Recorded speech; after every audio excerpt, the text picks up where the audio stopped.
입주민의 폭행과 갑질에 시달리다가 극단적 선택을 한 경비원 고 최희석 씨 사건이 발생한 지 7개월이 지났습니다. YTN의 잇따른 보도에 경비원 보호법 개정 등 적지 않은 변화도 뒤따랐는데요. 실제로 경비원에 대한 대우와 인식이 얼마나 달라졌을까요? 엄윤주 기자가 취재했습니다. 정말 사람한테 다시 안 당하도록, 경비가 억울한 일이 안 당하도록 제발 도와주세요. 강력히 처벌해주세요. 지난해 5월 입주민의 갑질과 폭행에 시달리다 극단적 선택을 한 아파트 경비원 고 최희석 씨.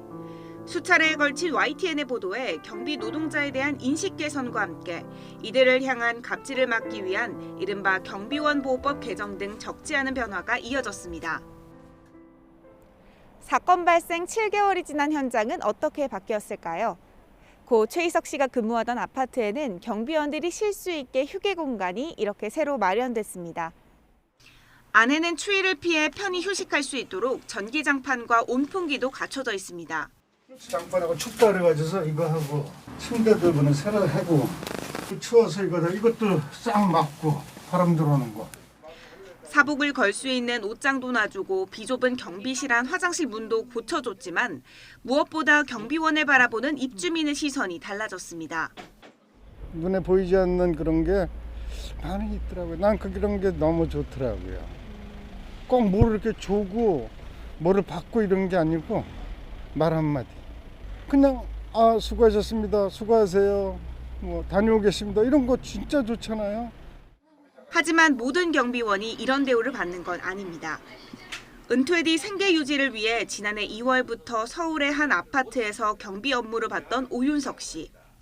고 최희석 씨 사건이 언론에 보도됐을 때도 관리소장의 부당한 업무 지시는 여전했습니다. 비가 오나 눈이 오나 매일 오전 8시부터 1시간 동안 입주민들에게 인사를 시켰습니다. 정작 입주민들은 반대했지만 관리소장은 자신의 공약이라며 요지부동이었습니다. 왜 이렇게 밑에가 이뿐만이 아닙니다. 고용노동부의 현장 실사를 대비한다며 아파트 지하에 휴게실을 마련했습니다. 하지만 경비원 그 누구도 이용하지 않았습니다. 전기실 바로 옆에 돼가지고 창문 하나를 두고 있기 때문에 평소에도 거기 그 고압 전류가 흐르는 소리 때문에 쉴 수도 없을 뿐더러 새카만 매연이 나옵니다. 그 매연이 휴게실로 100%다 들어옵니다. 근무 내내 법적으로 보장된 휴게 시간을 지켜주지 않자 결국 오 씨는 동료 2명과 함께 고용노동부에 진정을 제기했습니다. 하지만 돌아온 건 관리소장의 계약 해지 통보였습니다. 고용노동부에다 진정을 했는데 쫓겨나면서 아직도 해결이 안 되고 있는 거죠. 총 6명 했는데 3명은 그대로 남아있죠. 그 사람들은 뭐 시키는 대로 하니까요. 개정된 경비원 보호법에 따라 경비원에게 부당한 업무 지시를 내릴 수 없지만 업무 범위를 구체적으로 규정하지 않은 탓에 갈등의 여지는 여전합니다. 이러다 보니 경비원들은 당장 먹고 살 걱정에 무리한 지시에도 속을 삭이며 일할 수밖에 없습니다.